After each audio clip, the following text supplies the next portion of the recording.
paper magic will survive like the heat death of the universe, and will... Oh, it's a smuggler's copter. Would you like to crew this? And then it crashes because they don't understand arithmetic. All your cards belong to me. 2 minutes into macing him in the eyeballs, I switched to pepper spray. He's like, it's all right, refreshing. And went back to the mace. Magic is dying. I'm done. Selling everything. I might be a hoarder. And yes, I don't have the crayons or glue to explain this to you right now. What, are you gonna die twice? Oil will be worthless before magic cards will. well, okay, Dr. Man. That's Mr. Dr. Professor Jason. Welcome back, everybody, to Brainstorm Brewery, and welcome back, Cass and DJ from Dreamhack San Diego. Welcome into the show, everybody. I am joined, as always, by DJ, Jason, and Cass, and we are here to bring you the up-to-the-minute Magic Finance news, everything you need to know about the show that was the regional championship at Dreamhack, and what's in Jason's glass, all of the important stuff here tonight. I didn't hear a beer crack. Where's the beer crack ASMR? You hear that? I want to hear that head. No, it's just like a quiet pour over there.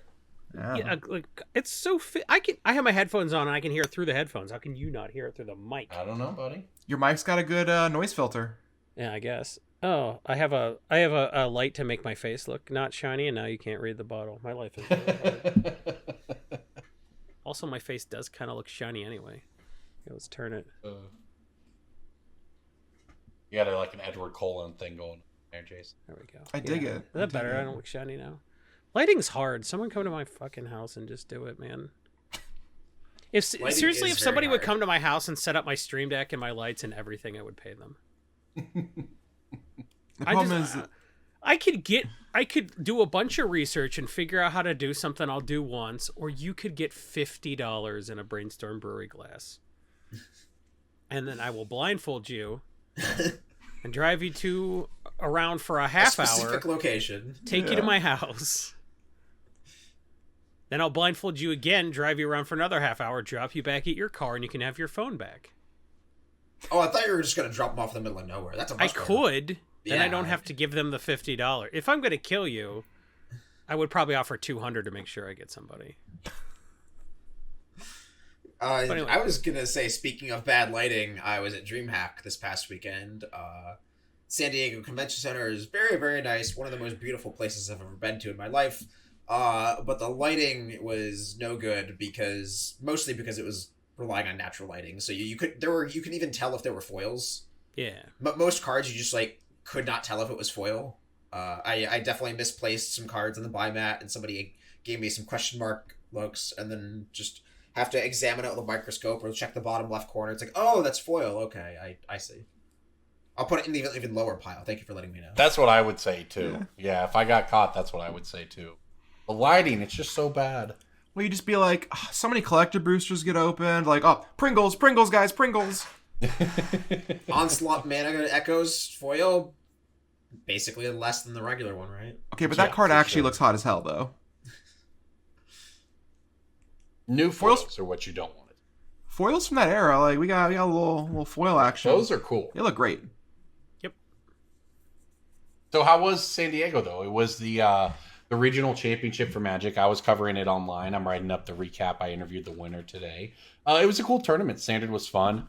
Really? Won it. Wait, I interviewed a lot of people begrudgingly selling their standard decks, and I get that I am experiencing a biased sample size of people who sold their deck, but nobody was happy with the format. Really, everybody at 0-3 selling my deck to go home was pretty sour. Well, there were day tours on Sunday who went like 7-3 or whatever. I gotta agree with Jason. The format has been getting extremely good reviews. The decks change every week. I've been covering them for the week that was. The regional championships, we just finished a 6-week stretch of 12 regional championships. People went 7-3 and we had different decks all over the place. Deck? Well, if you reach a threshold where you like don't cash or don't get onto the Pro Tour or whatever, then some people they didn't reach their goal and they're done. But, the main complaint I've heard about Standard is that you have to buy a deck and you never get to play it again because there's no Standard events.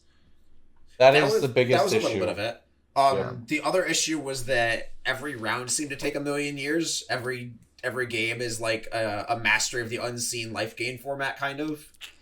That's what I heard. Every round went 30 That's minutes what you heard overtime. from everybody who sold their deck. When Yeah. No, but I mean, we were in the Yeah, that's hall a and data every point. round went 30 minutes overtime. I That is also true. I'm gonna buy. I'll buy on that. It was a big tournament. If a venue and a TO that is, I mean, the TO, the people running the Magic know what they're doing, right? But They should. I'm sure there are logistical challenges. But yeah, I haven't heard of those logistical challenges since like we were putting paper slips in a basket. I got 3 hot takes. The first is that this is like, we're still pretty fresh off of a long break from COVID, and this event has a lot of players who have not played high-level events. Like, you know, your local Sure. RCQ feeds into this. Sure. So that's going to cause rounds to go over. Rounds already go 10-15 minutes over every round at, like, most opens or whatever anyways. yes, So it's it's not that normal. big Because of a you leap. can't Oakland was just end the round clockwork. when most people are done. You have to wait for those 2 assholes. Oakland was Right. clockwork. I get that it was modern, whatever, but like Oakland we were done with the entire event like an hour too early. I know none of you played any events in this era, but when it was Green, Black, Explorer, Mirror matches, every round was like 15-20 minutes over anyways, because... I mean, did play Standard back then. Really? I can think of a lot of And, formats like that, like Modern Whip too, that was Arab, a deck. Whip of Erebos format, where Standard- people were Siege Rhinoing and Hornet Queening with their whips. That Standard games go format, long. like, yeah, And complexity's Yeah, higher than ever. it's hard to go over the You have top. good creatures and removal. That's why people like Standard. The third reason, by the way, is that someone posted, Casey Lancaster posted this on Twitter, but for every unintentional draw you get, you are as much at fault as your opponent, and regardless of how slow they played. There's like... I think that you should be hounding your opponents more and hounding judges more. Oh, I see I what agree you're with saying. this. Well, look, Ah, I so agree you- with this take. I always Yeah, tell people okay. this, but Okay. there's only so much you can do. I mean, I think you can... Unless you are, like, on the edge of getting a USC minor, you're not doing enough. Like, you shouldn't have to get Maybe. that far. Maybe, You know, but judges will listen. Judges will come up. You'll say, "Hey, can I get a slow play watch for both of us?" You know, if we just want to make sure we're moving at a reasonable speed, that's what you're supposed to say. They'll stand there. They're not going to just jump in immediately, which means by the time you've called that judge, they're already slow playing because you've called a judge, and now the judge is going to have to witness them slow play for longer before they even tiptoe into it. And it really does just. I got add a up. caution for calling a judge over to watch slow play the second I sat down across from a guy that is a notorious slow player. So Yeah, I mean... I think I was a little gun shy about calling the judges over. I was being a dick, but I mean, that judge was probably in the wrong, and also most judges are toothless cowards who won't call out slow play, so... Well, that's what I mean. Slow play doesn't have a good definition. At the Hunter Burden, we had people playing for the top 8 there was a really in-depth argument discussion with a judge over what's a reasonable amount of time. Yeah, it's because just so they hard. were Because some people are like, did Saito slow play? Did he not? And did Saito slow play? Yeah. Yes. But Yeah. is the way the rules were at the time, was that like cheating and unsportsmanlike to play like that? Yeah. I don't know where I was question going with for that. Cass, because she's being a competitive gamer here. What is the argument against chess clocks in Magic? There's too many priority passes. Magic's been around for 30 years. There's also too many priority passes. There's too many Like, priority passes. you're never going to change it. The actual answer is It's most people ableist. just play too slow. Like, you need to speed up. Like, I don't know, like... I've been playing 4-color Control in Modern recently, and the only match I've had that came close to a draw was an opponent who was the kind of person who doesn't play competitive events at an RCQ, playing Living End and reading his cards every time he plays them, even if he played one last turn. And, like, my deck wins by triggering Omnath for the 6th time and then attacking on turn 30, and I still haven't had issues with time. That's I play pretty quick, and I have not been opposed in the past to calling judges to watch for slow play when the clock gets slow, because I absolutely hate the feeling of playing quickly, which I tend to do, and my opponent just going slow as hell. Like, it is very frustrating. So, but I don't know how you're supposed to fix it. Chess clocks won't work. There's 30 priority passes in a turn that just kind of get, just you can't do it. I mean, not everyone can physically do it. It's a whole thing.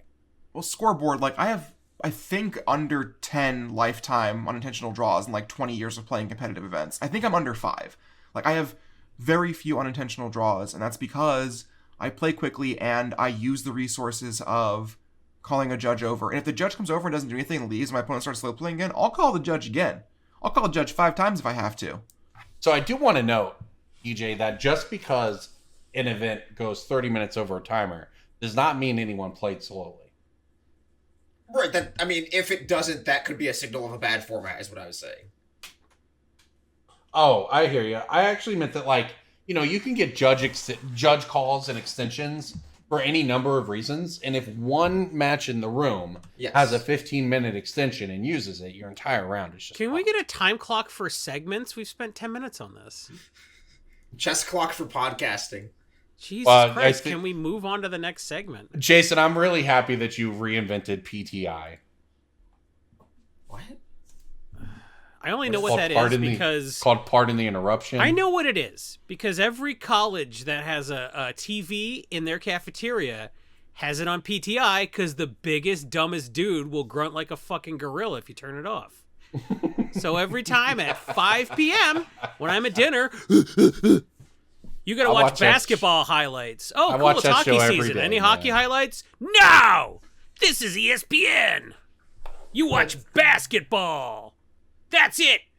Idiot! You nerd! Give me your lunch money! This is a cafeteria! Okay, Jason's got a lot of stuff going on. And he watches hockey. Like, he's a jock, he's just a different kind of jock. And now, it's time for Breaking Bulk. Breaking Bulk time. Breaking Bulk time. Break. Oh, yeah, Breaking Bulk. There's so much good stuff. It's a pick.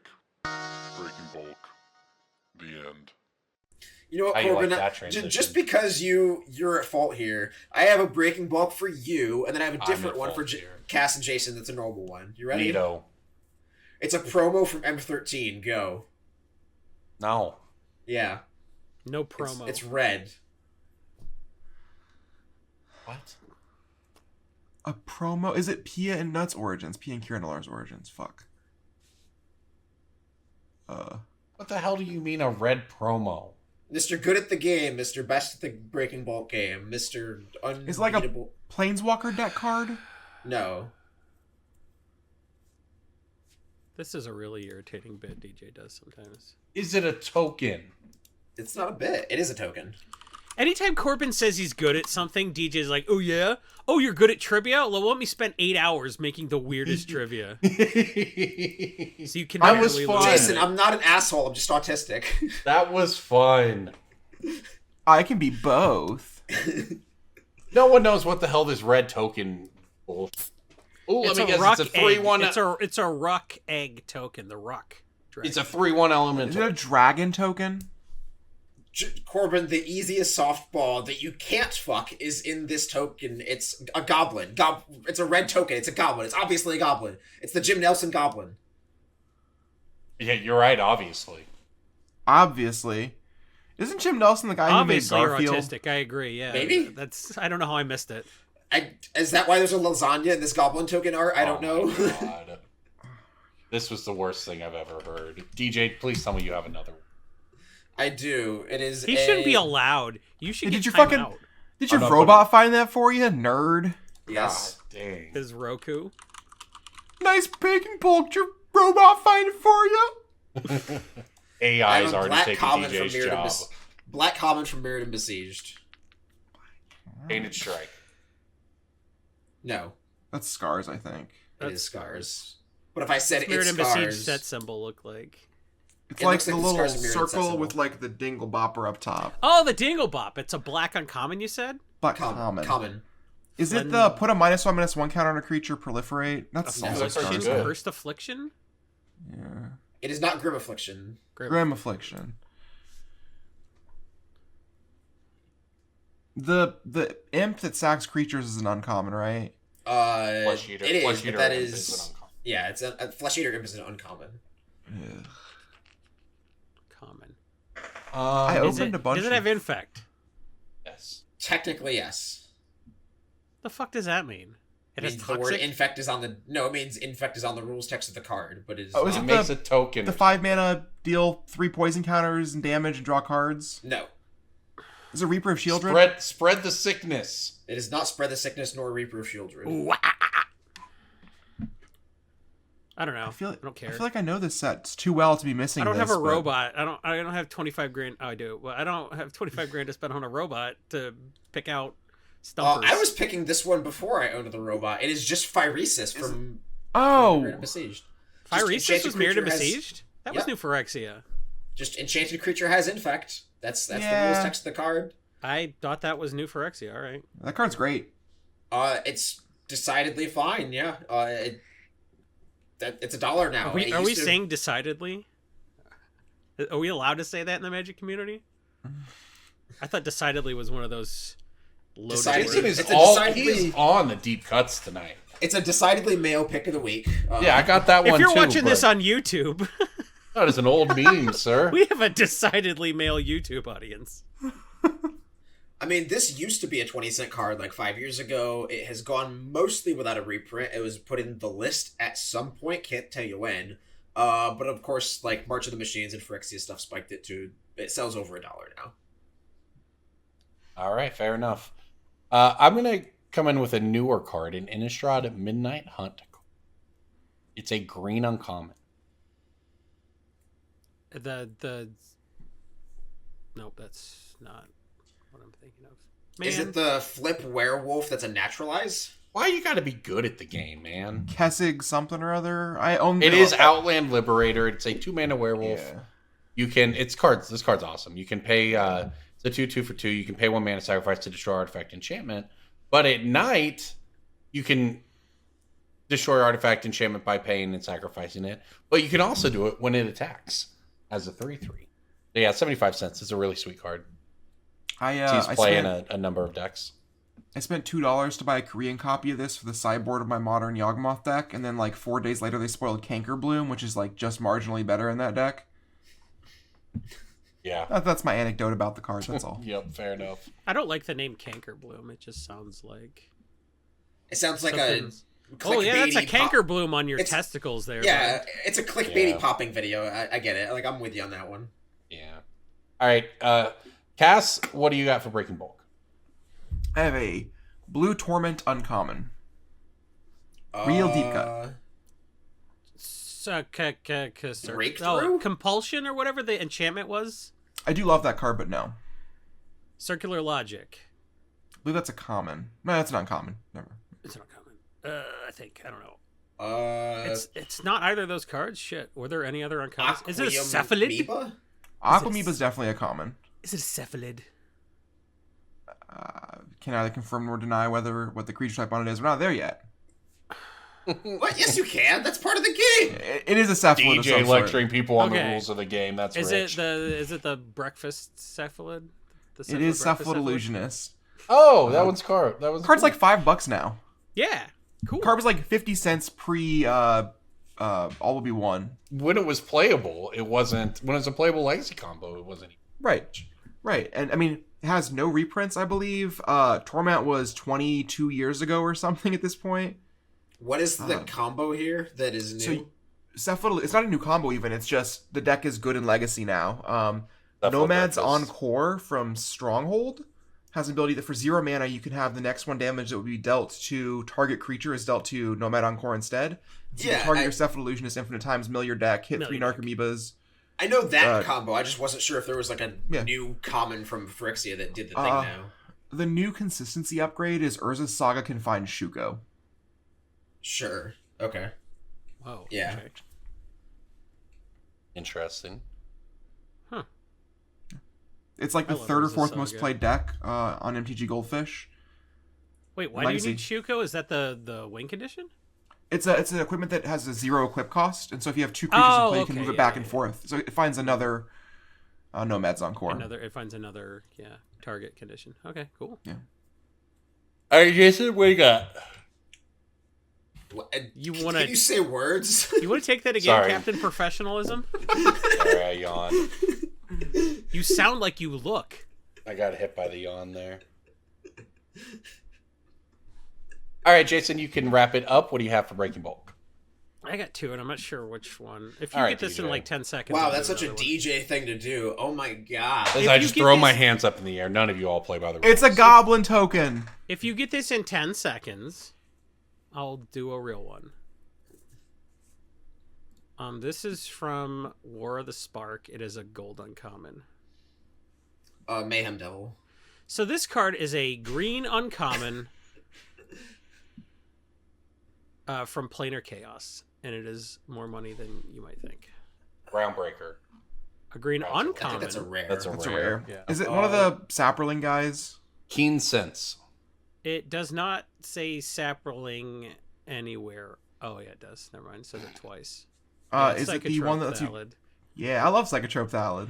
It's like $4-5. It's crazy. So Slimefoot and Squee are out now, and everyone's like, let's do the stuff. And I was thinking, hey, you know what's gonna be a load of money? I thought something like Sapperling Cluster would be good. You know, Sapperling Cluster. You discard a card and put a Sapperling into play. Anybody can do that. Seems pretty cool, right? And it's, you know, very good in this deck, you'd think.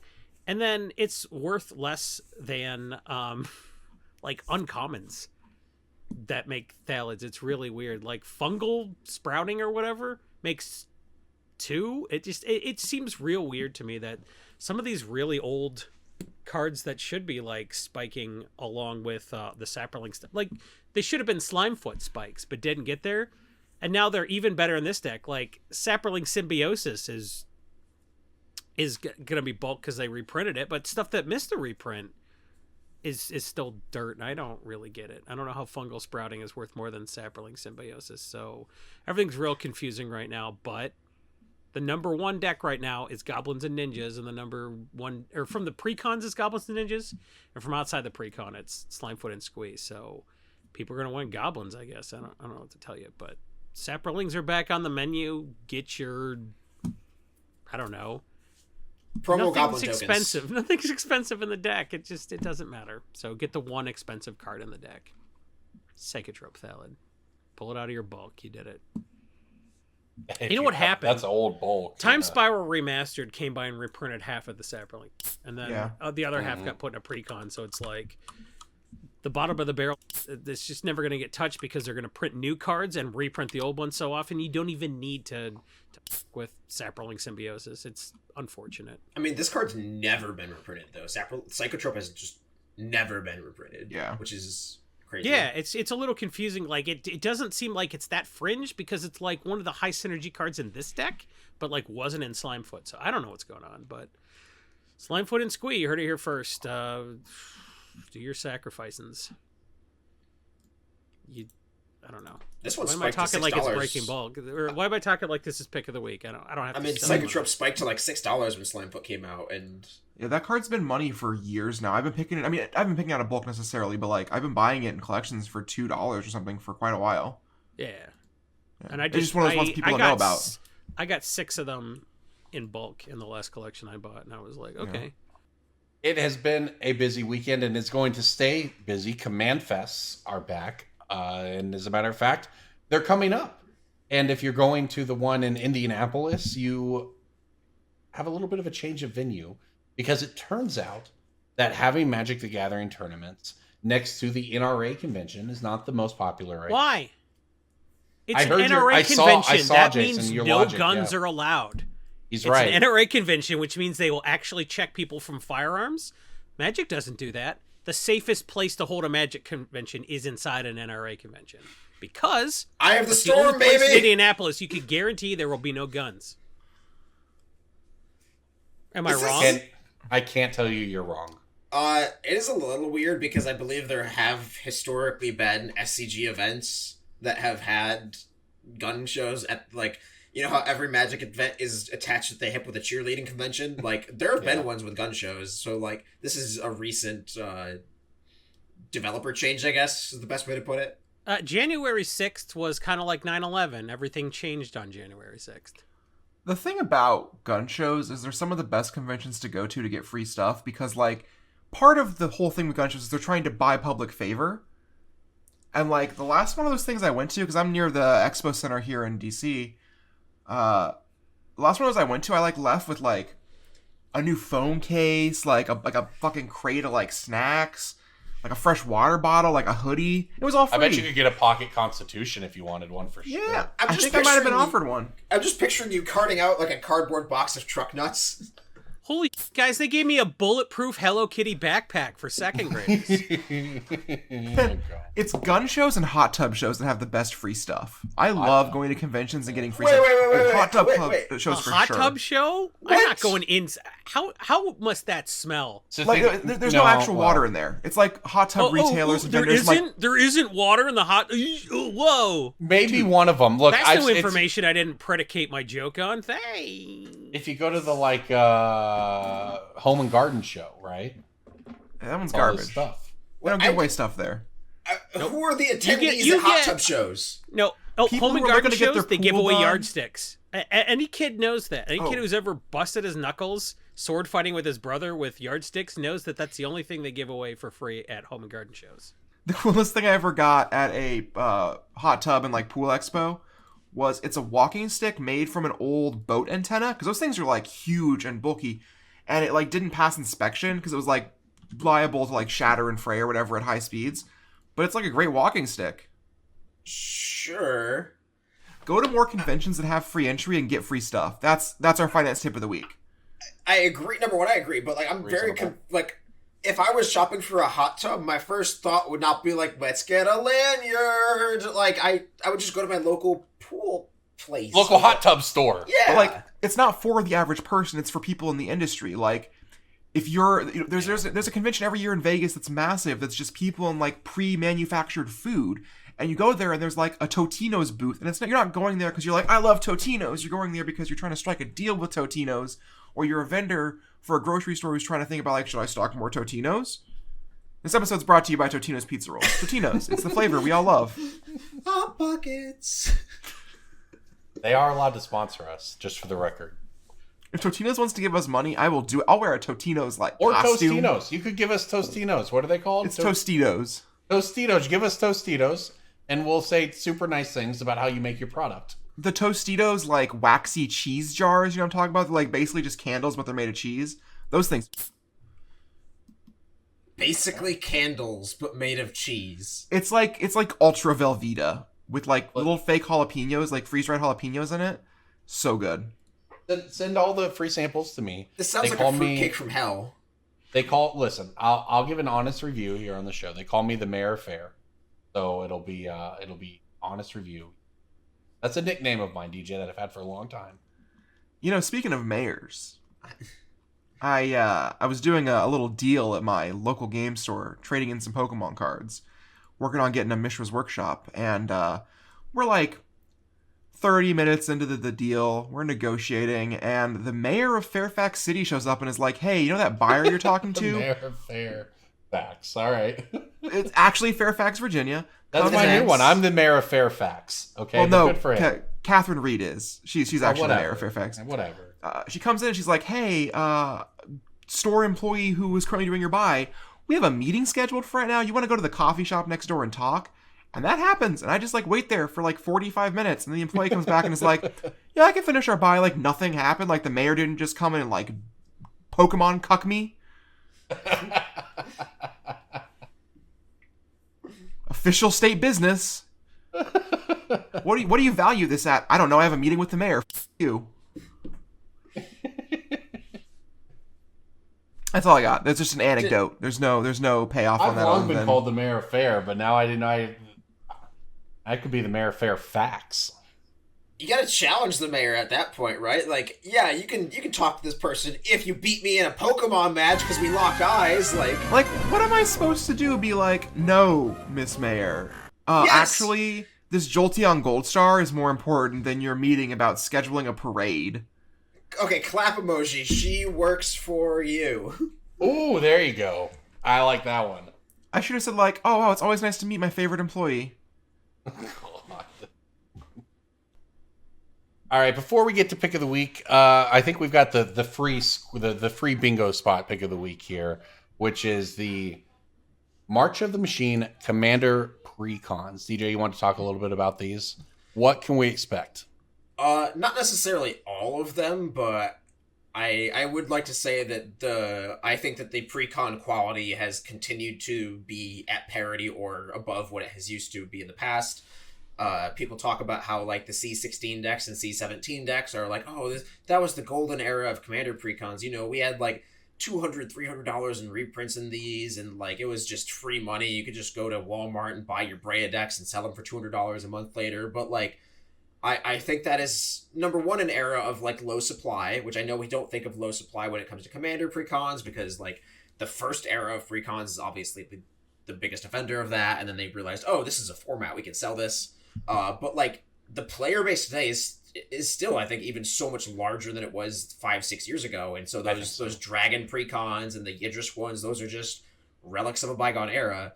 And even when supply is really, really high on precons like these, we still get very, very powerful cards. We still get decidedly fine mana bases. Like, we're not getting shocklands, we're not getting fetches, that's fine. But like, all of these mana bases have plenty of gold cards and plenty of lands that help cast spells on time. And then we get great reprints, like Adelaide Resplendent Cathar is in one of these reprints, like the $10 standard card. Yeah, like that's we have a huge one. We have plenty of just like Vanquisher's Banner. We have stuff like just Sir Conrad, Vona. We have Path to Exiles, which is basically a bulk uncommon now, and like that's what's wild. Yeah, if your argument's like, oh, all these decks have just like, you know, it's like a bunch of $3 cards and not like a Ristic Study, like we still have just very, very valuable in terms of power cards, like just Rishkar, like all these decks are just good. They are just powerful decks out of the box, and sometimes they have $10 cards in them. Yeah, I'd say that's a good thing, right? Like Path to Exile is a great example because that was a $5 or more card for a very, very long time with Modern. And I think it was mostly the printing of Prismatic Ending that's pushed the price down on it. But all the reprints have obviously had an effect as well. But hey, Path to Exile is still, the second best white removal spell ever printed for creatures? Still pretty good to throw into a commander deck. One of the decks has a Swords of Plowshares and a Massacre Worm in it. Like, yeah. What? Yeah, that's pretty nice. I'm not going to lie. I mean, it is easy to lose track of all the individual cards in these deck lists these days. Because there's so many of them. It is no longer the goal to, like, know which cards were reprinted and then buy singles based off of that, I don't think. You're not like, oh, the mono red precon from 2014, it had Fiery Confluence and this and Urza's Incubator or whatever, therefore I should buy all these and crack them and list them. That's a rarity. It's been a thing a couple times. There was a Bant Auras deck and a Party Time precon you could do that with, but yeah, I don't think the play is buy precons and sit on them like eggs to hatch. I think you just like enjoy the fact that these decks have very powerful cards. They're very well designed for as an on-ramp to the game, which I know we talked about last week. Commander's not the best way to on-ramp a player, but like if you are going to do that, you might want to give them like cards that are good and not make them swap out 55 cards of their deck. Like the decks are powerful. It is how people get on, like whether or not it should be, it is how a lot of people get on board. You know, like it's the most common way, I think, or at least close to it. All right. Well, before we get out of here this week, let's finish things up with Pick of the Week. Pick of the week, pick of the week, pick of the week. Time for the pick of the week. Jason, why don't you go ahead and start us off? What are you looking at this week? I'm looking at Black Grim Hireling, or Red Grim Hireling. I mean, also known as Professional Facebreaker. Yeah, that card's... It's too good, and it's currently half on TCG Player what it is on Card Kingdom, so in those situations I tend to think Card Kingdom knows something that TCG Player is about to find out versus the inverse. Yes. I think Professional Facebreaker is a buy at under $5 all day. The card is both cool and powerful, and like I don't think it's too powerful. Like it's very powerful, but it's no Dockside, right? So, right, like it's yeah.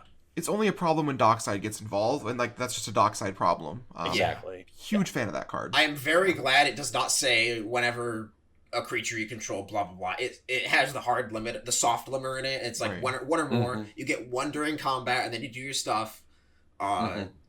Surprisingly enough, they didn't say like, oh, you get to make 15 treasures with this alone. You do have to supply the treasures from somewhere else to start going crazy. And on the Card Kingdom note, that's also true in the inverse with high-end cards. So there's plenty of cards that are like, oh, this is a $500 foil on TCG Player. Definitely get into the habit of checking Card Kingdom against that, because there's plenty of times where Card Kingdom, again, like Jason said, they know the actual price of the card better rather than a bunch of random sellers who have had this obscure foil listed for a year and a half and don't want to lower the price. So like, well, they know what they can get for it. They know what the last one sold for, sort of a thing. I think they pay attention in a way TCG Player doesn't pay attention, because TCG Player doesn't have to. And because TCG Player is not an entity, right? It's like a bunch of different people who are sitting there like, my foil Master Core will sell whenever. My Urza's So, like, I've had it for $400 for 6 years, it'll sell. Whereas Card Kingdom's algorithm will adjust that price until it sells, and then they will keep that price. A good example of what's this... interest? Oh, I'm sorry. Go ahead, DJ. A good example of this is the original holiday promo, Gifts Given. Not Gifts Ungiven, which is a bulk right now, which you should feel old about. Oh, gosh. Gifts Given is like $400 to $600 on TCG Player because it's an obscure holiday promo that there's no supply. Whereas, like, if you want that card, you can go to Card Kingdom. It's like $270 or something.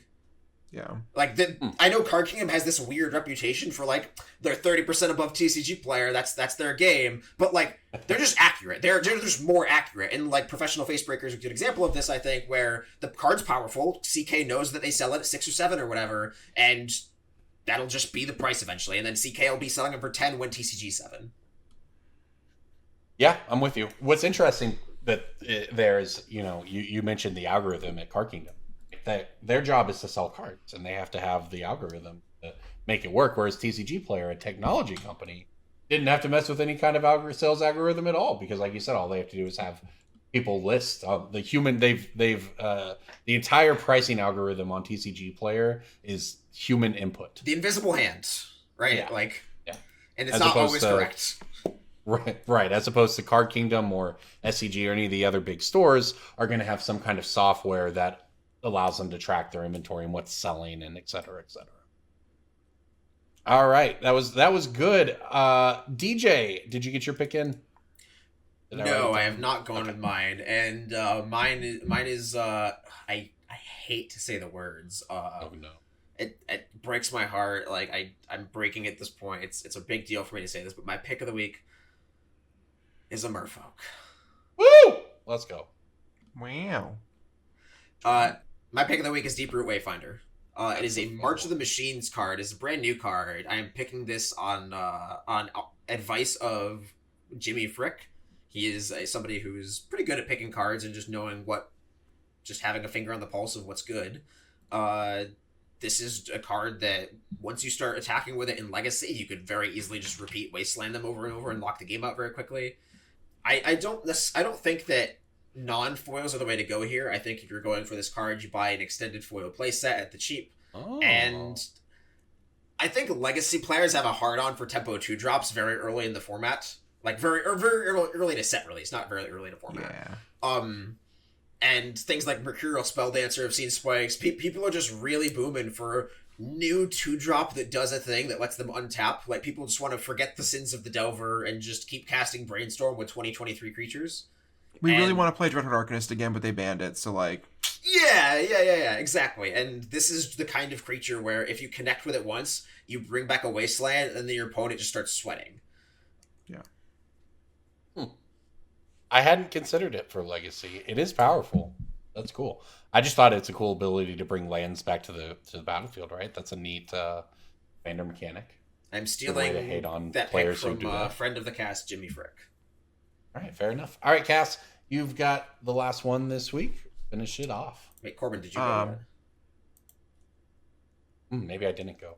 I don't think you went. I'll go anyways. Oh, I wrote mine down, but go ahead, Cass. Mine specifically is Dwarven Blood Boiler, but more broadly, dwarfs as a whole, as a creature type.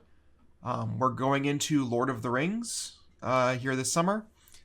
And dwarves are kind of a creature type that don't have a lot of support, but are pretty well beloved. And like, we're probably going to get like at least 8 dwarves in this set. There's like 30 named dwarves in the Tolkien universe, so...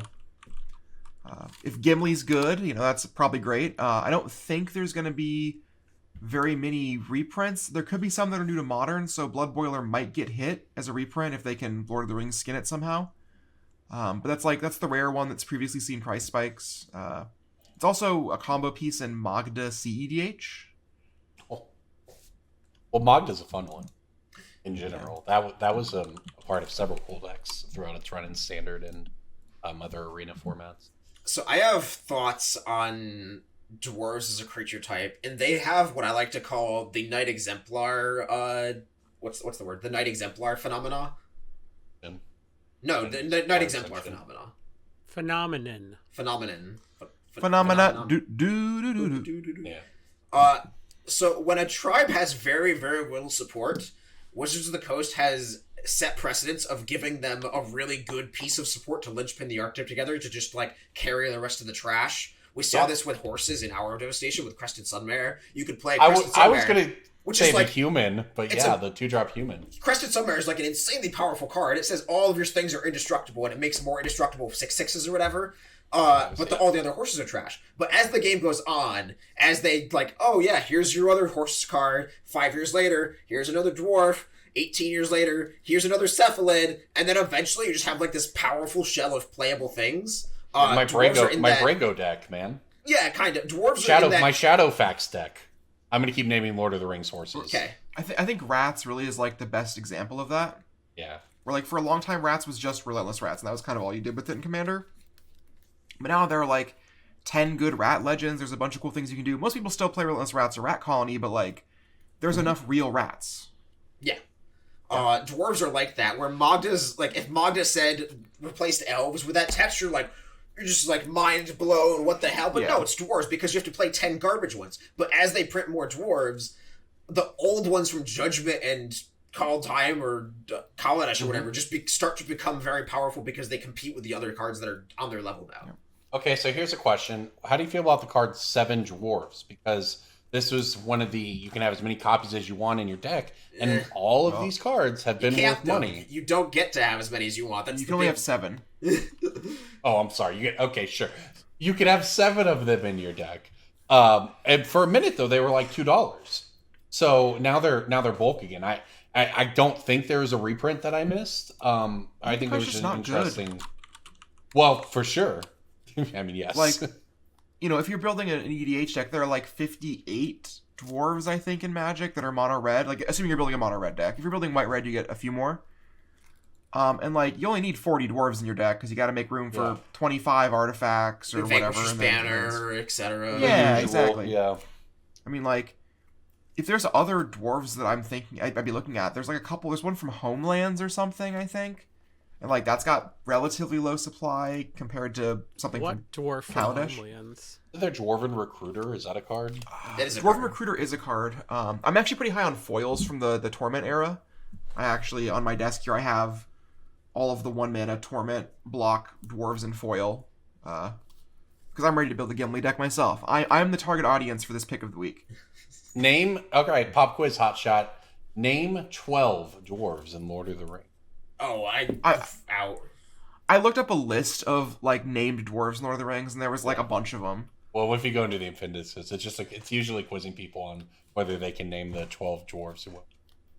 I like Lord of the Rings, and I'm excited for them. I saw Lord of the Rings. I never read the books, but I saw it for the first time last year, and I'm so excited for this set. Like I fell in love with the world instantly. First time, wow. Yeah, it's amazing.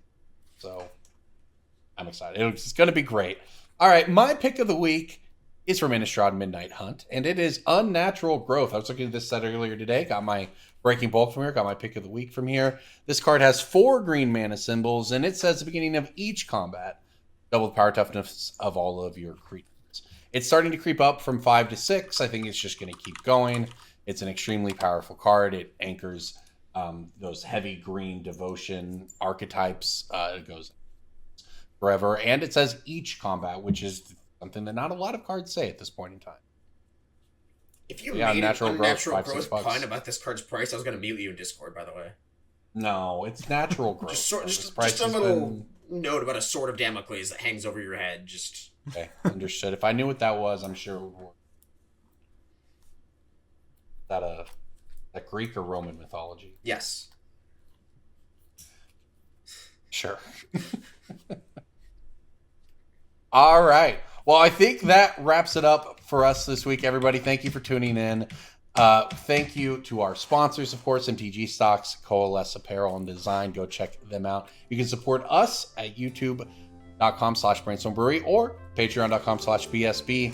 We appreciate all of your support that make producing this cast possible. So thank you all, my fellow co-hosts, for joining me. Thank you all for listening in. See you next week on Brainstorm Brewery.